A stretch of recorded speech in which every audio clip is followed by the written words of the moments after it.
자, 2021년 8월 13일 새벽 5시 예배, 하나님의 말씀은 시편 40편 두 번째 시간입니다. 시편 40편 두 번째 시간으로 우리 2절 3절만 합독합니다. 2절 3절.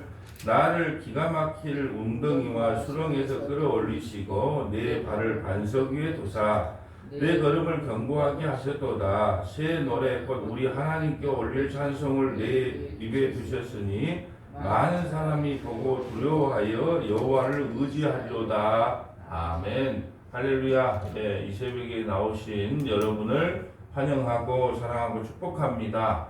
오늘은 금요 성경 공부가 있는 날입니다. 저녁 7시에 오늘은 찬송은 과연 무엇인가, 우리가 찬송을 어떻게 불러야 되며, 또 우리 특별히 우리 찬양부의 또 찬양의 태도, 또 예배의 자세는 어떻게 해야 되는가, 이게 찬송에 대하여 우리가 전반적으로 한번 살펴보려고 합니다. 우리 교회라고 하는 것은 이 복음이라고 하는 것을 가르치고 선포하는 것이 교회의 핵심이고, 또 성도들이 어떻게 신앙생활을 해야 되고 어떻게 예배를 드려야 되는가를 가르쳐야 되는데, 우리 누누이 말씀드리지만 한국교회는 이 교육의 부재가 너무 많아요.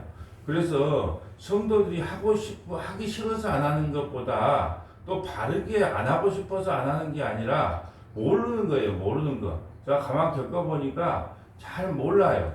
예, 그래서 우리가 가르치지 않고 바르게 하지 않는 것을 우리가 뭐라 할 수는 없어요.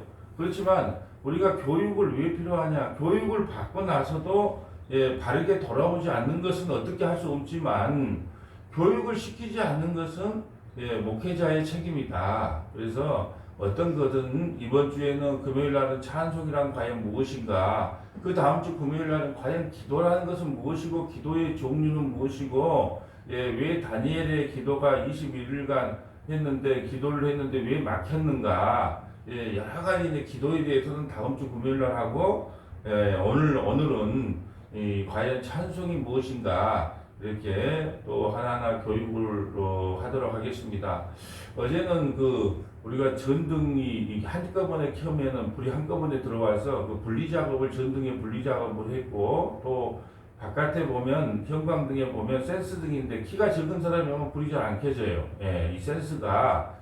그래서 이제 스위치를 달아놔서 스위치만 켜면 이 새벽에도 바로 환하게 보이게끔 했고, 이렇게 지저분한 선들을 다 어제 또 전기업자가 와서 다 이렇게 손을 봤습니다.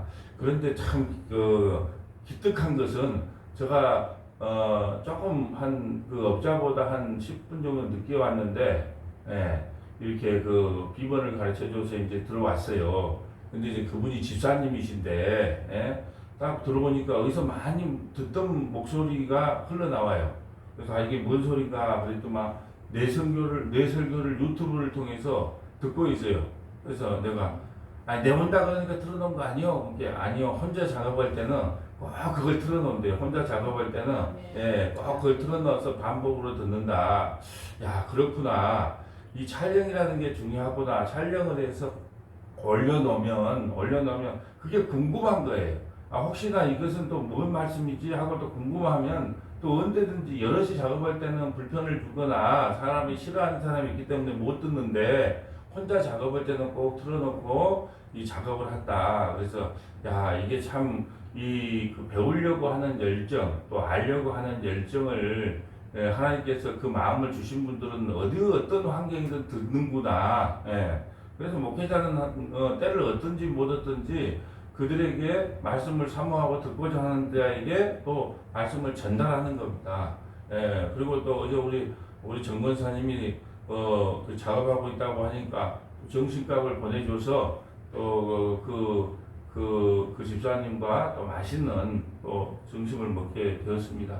하여튼 교회가, 우리가 손재주가 부족하면 이렇게 메모를 다 해 두시면 돼요. 이건 저렇게 좀 순부하면 좋겠다, 이렇게 하면 좋겠다, 메모했다가 딱 하루 쉬는 날이라든지 아니면 약간 좀 한가한 날이 있으면 한번 모셔다가 그냥 그날 하루 그냥 아침부터 저녁까지 부족한 거 다 또 고치면 되는 겁니다.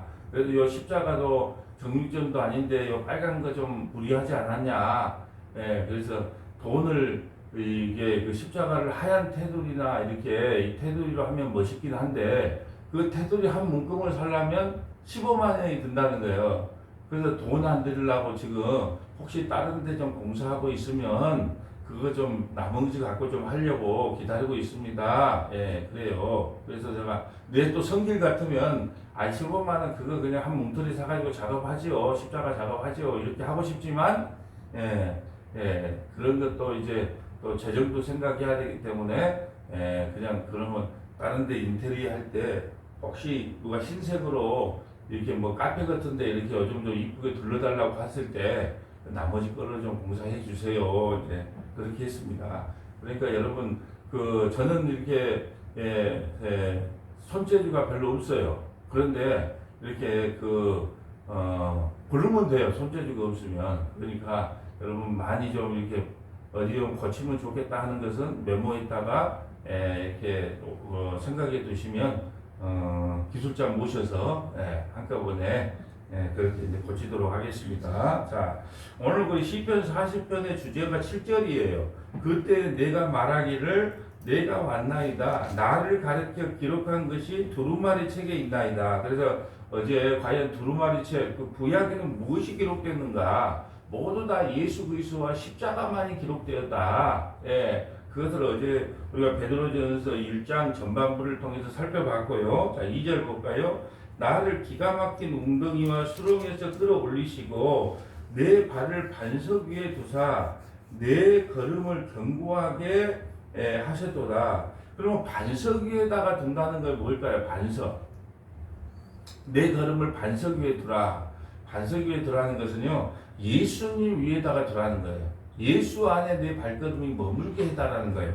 그러면 목사님 그 억지 아닙니까? 아니요. 성경에 다 답이 나와 있다니까요. 마태복음 7장 가볼까요? 자, 마태복음 7장 가봅니다. 자, 마태복음 7장에 가면 이렇게 나옵니다. 자, 마태복음 7장에 가면 7장 21절 볼까요? 자, 반석 위에다가 두라는 것은 무슨 뜻일까? 예수 안에다가 자기를 세워달라는 겁니다. 예수 안으로 품어달라는 것이 반석인데, 마태복음 7장 21절 보면 나더러 주여 주여 하는 자마다 다 천국에 들어갈 것이 아니요 다만 하늘에 계신 내 아버지의 뜻대로 행하는 자가 들어간다. 그럼 아버지의 뜻대로 행하는 자는 어떤 자냐? 반석 위에 집을 짓는 자다. 22절 그날에 많은 사람들이 나더러 이르되 주여 주여 우리가 주의 이름으로 선지자 노도를 하며 주의 이름으로 귀신을 쫓아내며 주의 이름으로 많은 권능을 행하지 아니하였나이까. 내가 주님의 이름으로 목사 노릇도 했고 장로 노릇도 했고 권사 노릇도 했다. 그리고 귀신도 쫓아내는 능력의 목사 아니었냐. 그런데 나를 모른단 말입니까? 모른다. 왜 모르냐? 너가 반석 위에다가 집을 짓지 않았기 때문이다. 23절 그때 내가 그들에게 밝히 말하되 내가 너희를 도무지 알지 못하니 불법을 행하는 자들아 다 내게로 떠나가라. 불법을 행하는 자들. 그러니까 반석 위에다가 집을 짓지 않는 자. 다시 말해서 예수 그리스도 그 말씀 위에다가 집을 짓지 않고 기적과 이적과 그런 데다가 관심을 가졌던 건 다 불법이라는 거죠.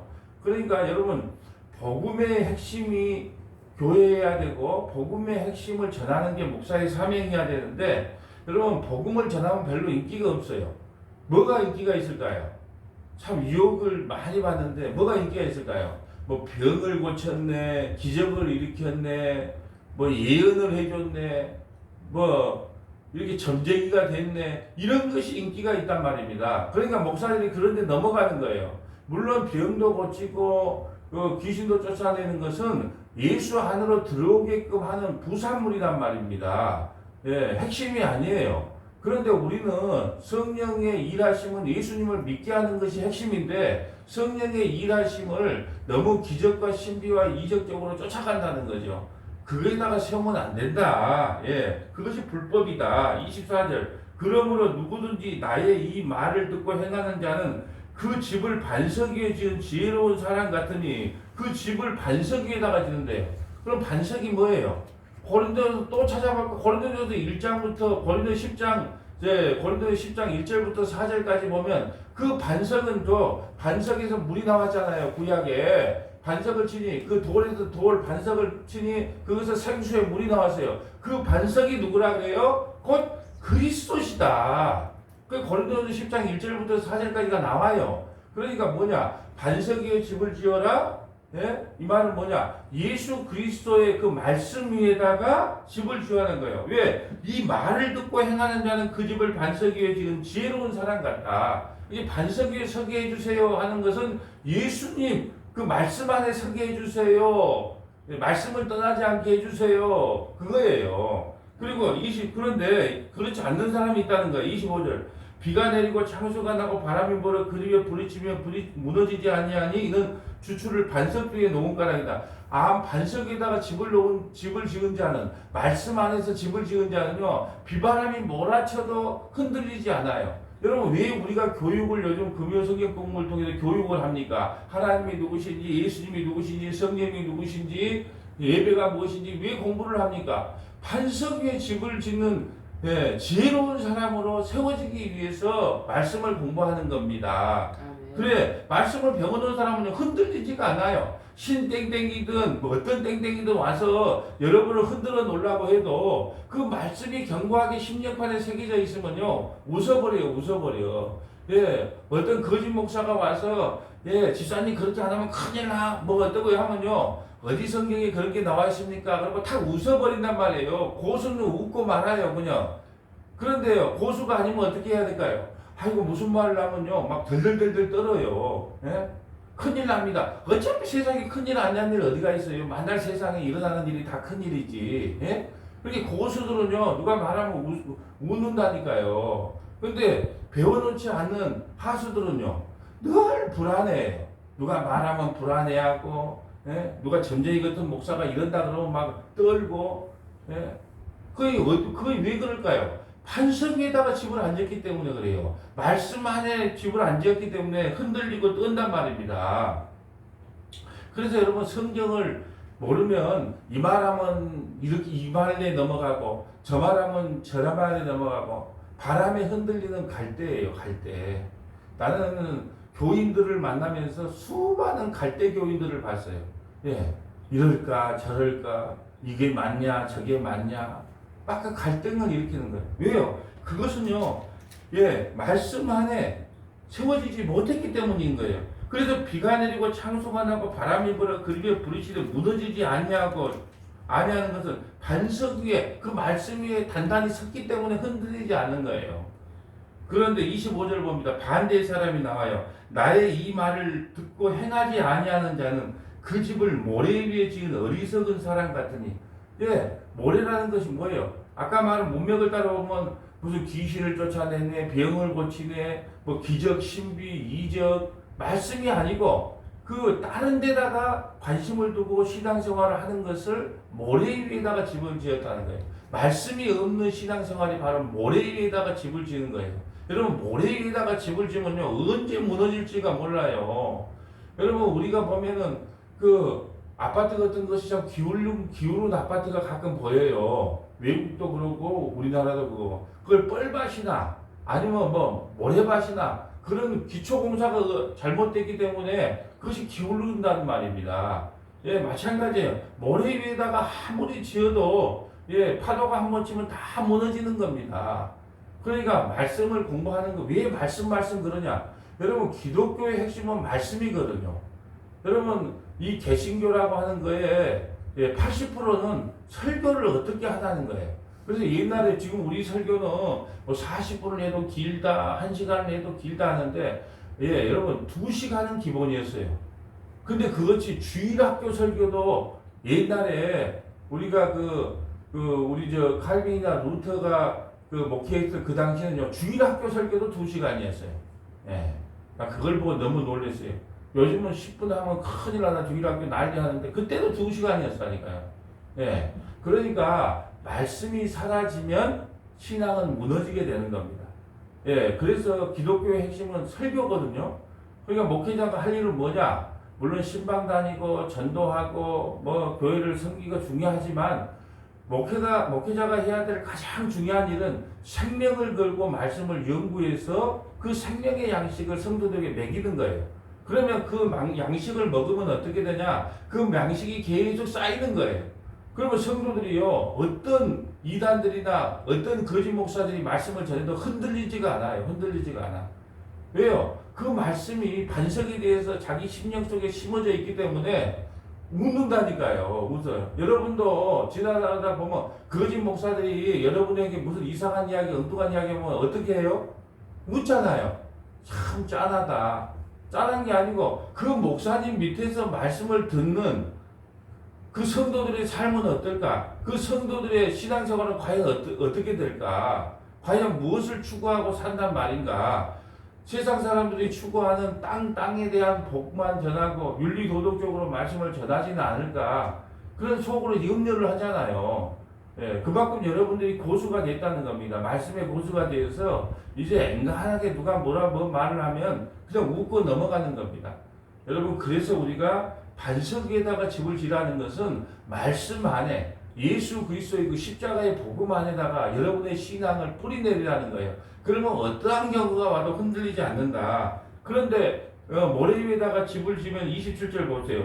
비가 내리고 창수가 나고 바람이 불어 그 집에 부딪힘에 무너져. 그 무너짐이 심하다. 무너짐이 심하다.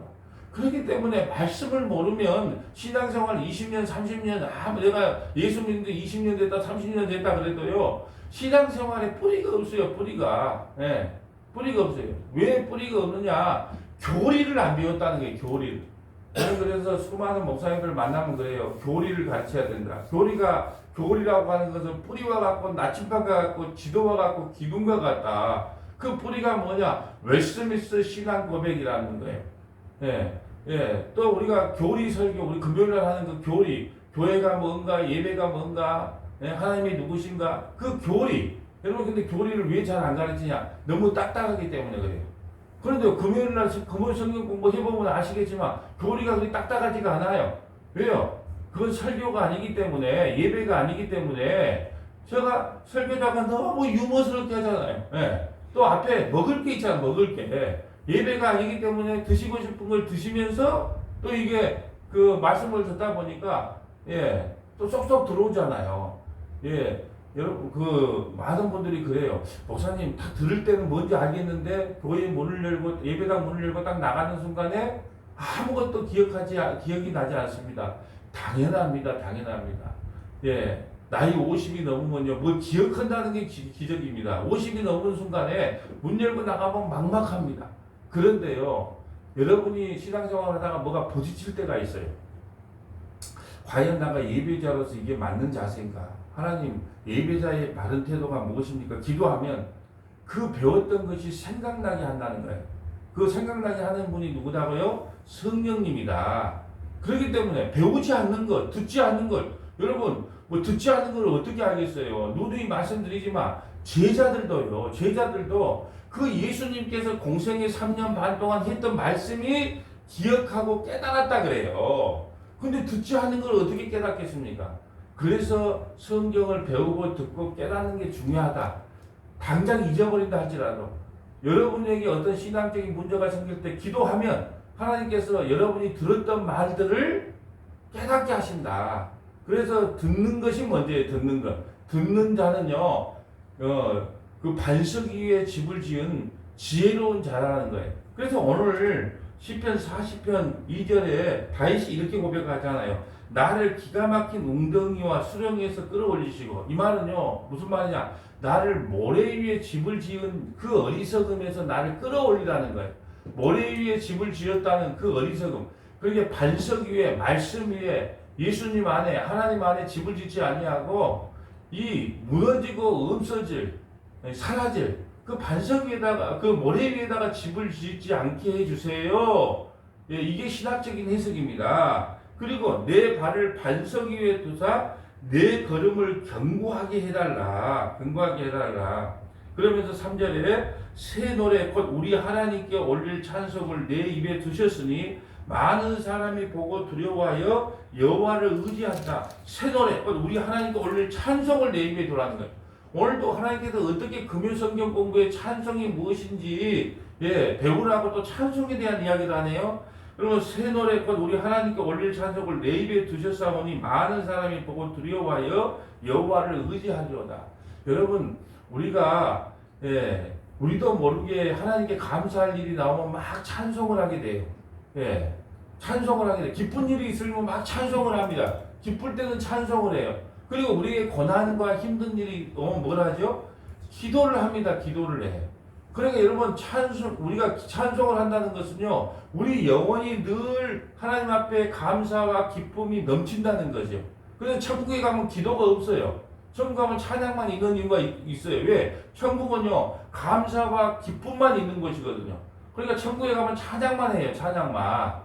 뭐 365일 찬양만 하는지는 모르겠고 우리 삶 자체가 찬양이겠죠. 천국 가면. 이게 왜 하나님 나라 가면 찬양만 있느냐? 왜 기도가 없는가? 기도는 할 필요가 없어요. 왜? 고난과 고통과 아픔이 없기 때문에. 그런데 늘 감사가 넘치기 때문에 찬양을 하는 거예요. 그래서 그렇게 찬양이라는 게 중요하다. 성도에게 있어서 찬양이라는 게 중요하다. 그 찬양이 뭔가 궁금하면 오늘 금요일 7시 찬양이 무엇인가 들으면 돼요. 4절 여호와를 의지하고 교만한 자와 거짓에 치우치는 자를 돌아보지 아니하는 자는 복이 있다. 여러분 여호와를 의지하지 않고 교만한 자, 여러분 여호와를 의지하지 않는데 세상에 보면 남부럽지 않게 살아가요. 정말로 우리가 봐도 시험에 들 만큼 잘 살아가는 사람들이 많아요. 근데 그걸 부러워하지 말라는 거예요. 여러분 그런 말 있잖아요. 부러워하면 지는 거다. 부러워하면 지는 거다. 성도는요 그런 걸 부러워하지 말라는 겁니다. 여호와를 의지하고 교만한 자와 거짓에 치우치는 자를 돌아보지 않는 자는 뭐예요? 이 거짓말하고 또 교만하고 하나님을 의지하지 않는 자를 그를 부러워하지 않는 자는 복이 있어요.